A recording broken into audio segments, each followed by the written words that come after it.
చెడ్డ దానిని విడిచిపెట్టి మంచి దానిని హత్తుకునడి అనుంది.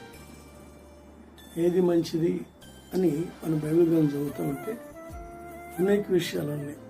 92వ కీర్తనలో యెహోవాను స్తుతించుట మంచిది. స్తుతి చేసిన ప్రతి చోట దేవుడు అద్భుతాలు జరిగించాడు.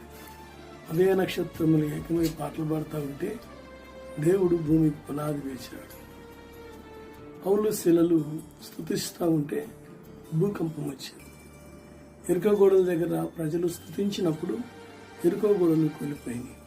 యెహోషాపాతు యుద్ధమందు పాటలు పాడే వారిని స్తుతించే వారిని ముందు పెట్టినప్పుడు యుద్ధంలో జయం వచ్చింది. ఇవాళ నీకెందుకు అపజయమో తెలుసా? నీ బాధలు, నీ కష్టాలు, నీ ఇరుకులు, నీ ఇబ్బందులు ఎందుకు వెళ్ళటం లేదంటే నువ్వు ప్రభువుని స్తుతించడం లేదు.